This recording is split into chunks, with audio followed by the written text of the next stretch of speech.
Bonjour à tous et bienvenue sur ma chaîne. Aujourd'hui, on va préparer une bûche roulée pour changer des bûches glacées à base d'un biscuit très moelleux et d'une ganache chocolat au lait à l'intérieur, décorée à l'extérieur d'une crème au beurre, donc avec du caramel beurre salé.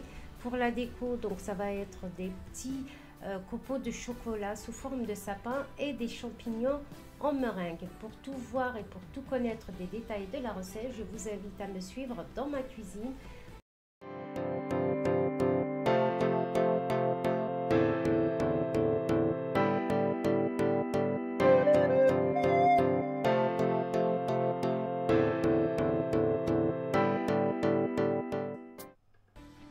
Alors donc notre bûche roulée, elle sera à base d'un biscuit roulé qui sera lui-même imbibé. Donc on va commencer déjà par préparer le sirop d'imbibage. Ici j'ai 50 g de sucre roux, vous pouvez aussi utiliser du sucre normal.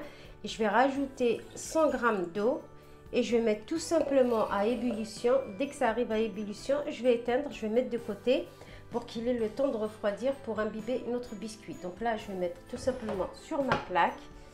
Et je vais allumer à feu moyen. Dès qu'il arrive à ébullition, j'arrête.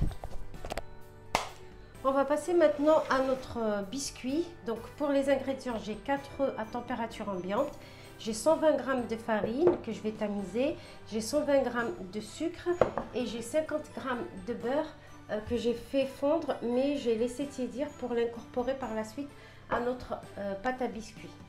Donc, hop, dans le bol de mon robot, alors vous allez voir, c'est un biscuit assez rapide et facile à faire. Je vais casser mes 4 œufs.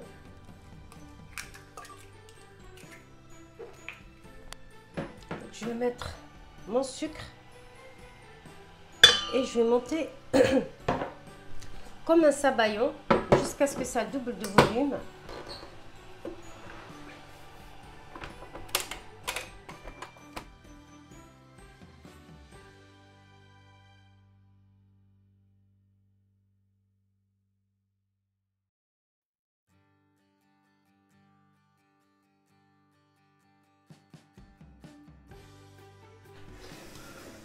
J'ai ici mes 120 g de farine. Ce que je veux faire, c'est que je vais leur rajouter une toute petite pointe de levure, à peine une demi-cuillère, parce que j'ai pas envie que mon biscuit soit trop épais puisque je vais le rouler. Donc là, c'est vraiment pour qu'il gonfle un tout petit peu, avoir un tout petit peu de moelleux. Je vais rajouter aussi une pincée de sel pour rehausser le goût. Vous pouvez aussi mettre de la vanille dans votre préparation. Donc, je vais tout simplement tamiser ma farine au-dessus de mon bol.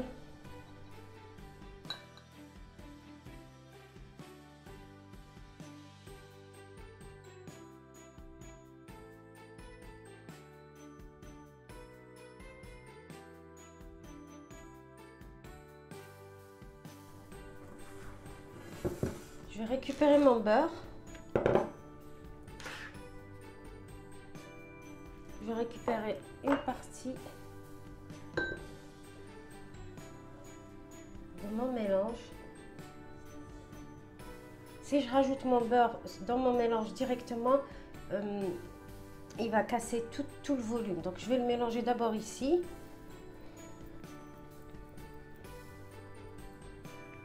Et ensuite, je récupère et je mets mon beurre dans ma pâte.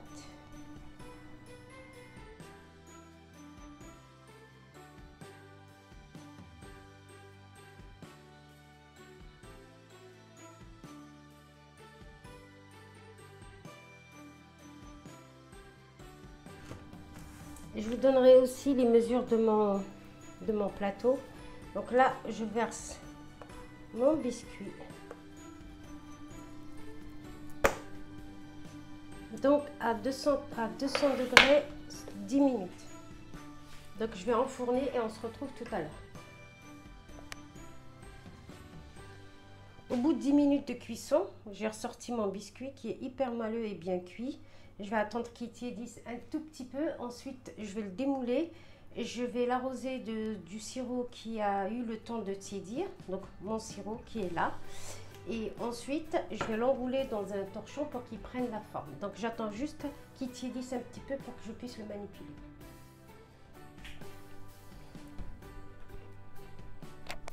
Donc j'ai humidifié un torchon propre. Je vais le mettre de côté.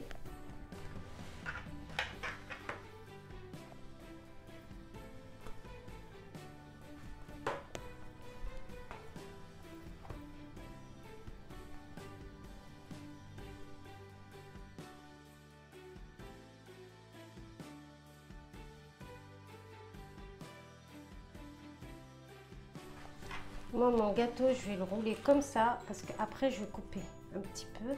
Donc, je récupère mon sirop.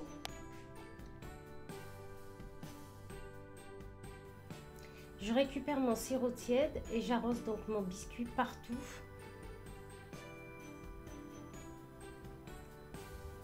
Généreusement.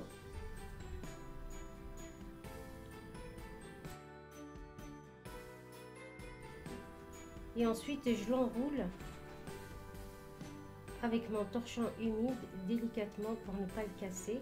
Et je vais le laisser tiédir avant donc de mettre la ganache au chocolat. Je le laisse juste sur mon plan de travail, pas la peine de le mettre au frigo. Donc ça, c'est les taches de sirop.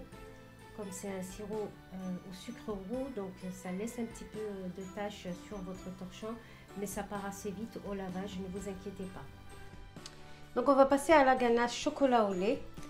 La ganache, vous pouvez la préparer la veille sans aucun problème. Donc j'ai fait fondre 160 g de chocolat au lait, mais si vous voulez prendre du chocolat noir, vous prenez du chocolat noir. Donc là, je l'ai mis au bain-marie, je l'ai fait fondre tranquillement. J'ai ici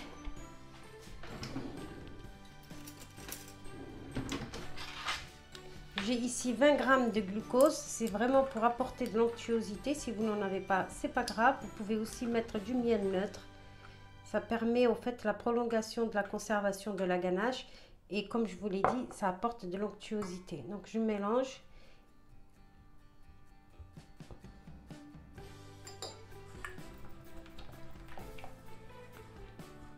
Et j'ai également 100 g de crème liquide fraîche à 35%.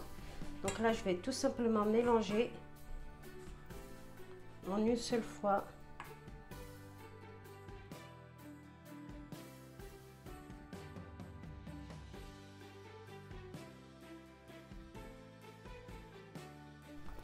Donc là, ma ganache, elle a la bonne consistance. Je vais l'utiliser directement sur mon gâteau. Donc je récupère mon gâteau et je vais l'étaler dessus.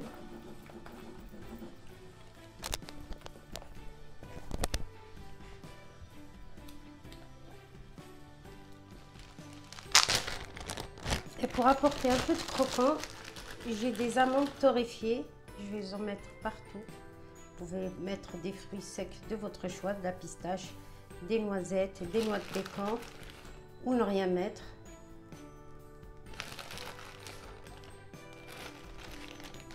Et là, je vais rouler à nouveau mon biscuit en faisant hyper gaffe parce que comme vous pouvez le voir, il est hyper moelleux. Et je vais le mettre au frais pour pouvoir mettre ensuite la crème au beurre. On va passer à la dernière étape, donc la préparation de la crème au beurre. Alors moi, je vais préparer la crème au beurre au caramel beurre salé. Donc pour la recette, j'ai 2 œufs entiers, 55 g chacun environ à température ambiante. Ici, j'ai 175 g de beurre à température ambiante également, il est mou. Donc je l'ai sorti il y a environ 1 heure. J'ai 80 g de sucre en poudre, semoule, pardon. Ici, j'ai 25 g d'eau et j'ai ma crème de caramel beurre salé qui est déjà prête. Donc je vais l'incorporer à la fin. Donc pour la crème au beurre, on va préparer une sorte de pâte à bombe, c'est-à-dire que je vais préparer du sucre cuit avec l'eau et le sucre. En parallèle, je vais battre mes œufs directement dans mon batteur. Et ensuite, une fois que ça arrive à température ambiante, que le mélange a bien refroidi, je vais incorporer le beurre. Donc, dans un premier temps, ce que je vais faire, c'est que je vais mettre tout simplement mes œufs dans le bol de mon batteur. je vais commencer à les fouetter, pas tout de suite. Et je vais préparer le sucre cuit. Le beurre, je vais le mettre de côté, ainsi que la crème de caramel, je vais les mettre de côté parce que je vais pas en avoir besoin tout de suite. Donc je vais mettre mon sucre, mes 80 g de sucre mono, 25 g d'eau. Je vais juste mélanger rapidement. Alors si vous avez un thermomètre à la maison, c'est 118 degrés. Pour ceux qui n'ont pas besoin de thermomètre, on appelle ça le gros boulet. Il y aura des grosses boules. Moi j'ai l'habitude, je ne vais pas utiliser de thermomètre. Mais si vous avez un thermomètre, il faut cuire le sucre à 118 degrés.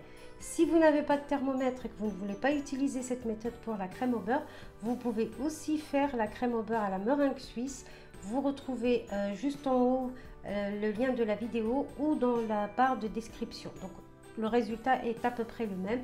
Vous aurez une crème au beurre légère et onctueuse. Donc là, je vais commencer, j'enlève ma spatule et je vais cuire mon sucre à 118 degrés.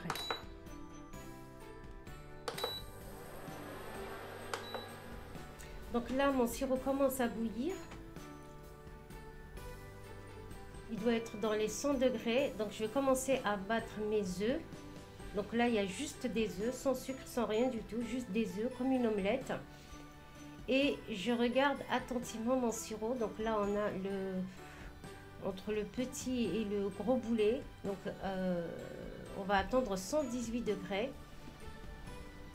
Encore une fois, si vous n'avez pas de thermomètre, vous pouvez faire tout simplement la crème au beurre à la meringue suisse. Donc j'attends les 118 degrés. Faites très attention parce que ça peut très vite virer au caramel. Donc on a vraiment des grosses bulles comme vous pouvez le voir.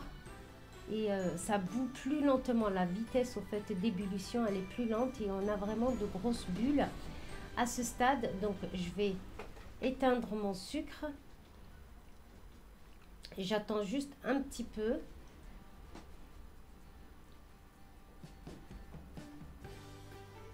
Voilà, donc je retire mon sucre. Et là, je vais verser le sucre cuit directement. Vous baissez un petit peu la vitesse de votre batteur. Et je verse mon sucre cuit directement. Et ensuite, j'augmente la vitesse. Donc là, je verse la totalité de mon sucre cuit.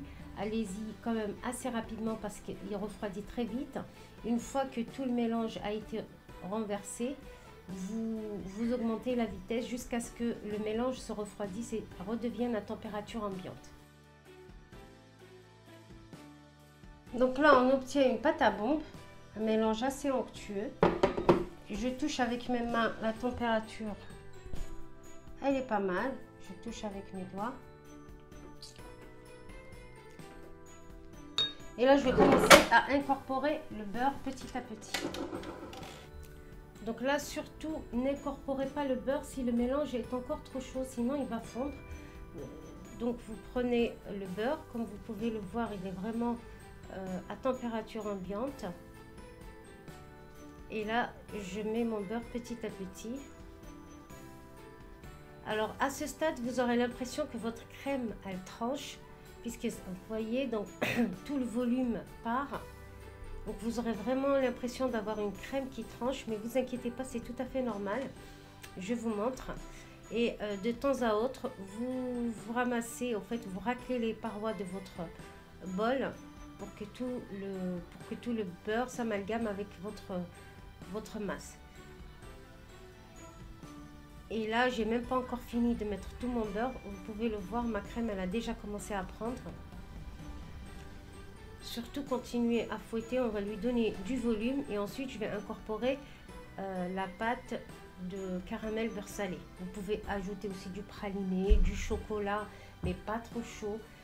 Sinon, pareil, ça va faire fondre votre crème au beurre. Vous pouvez l'aromatiser avec de la pistache. Vous pouvez mettre tous les arômes que vous voulez. Donc là, moi, j'ai choisi du caramel beurre salé. Et voilà la consistance qu'on va obtenir. Voilà, donc j'incorpore ma crème de caramel beurre salé. Je fouette à nouveau et ma crème au beurre est prête pour garnir ma bûche.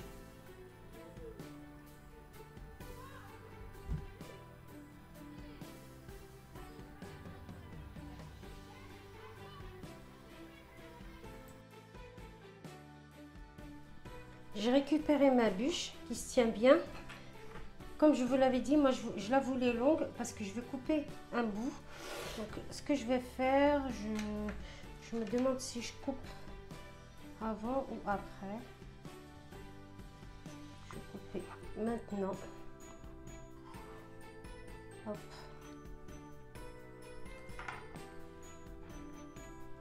Comme ça je vais rentrer l'intérieur. Donc là j'étale ma crème au beurre sur ma bûche. Après ici vraiment c'est en fonction des goûts.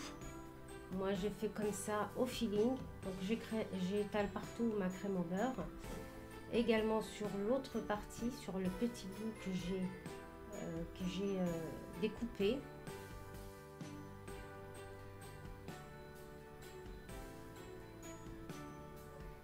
Et là je vais mettre ma bûche et le petit bout, le petit tronc, je vais les mettre 10 minutes au réfrigérateur pour que je puisse le mettre au-dessus de ma bûche. Donc je vais la mettre au frais 10 minutes et ensuite je vais continuer la décoration.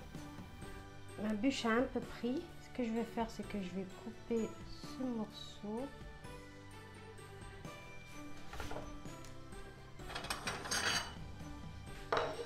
Ça sera pour les gourmands.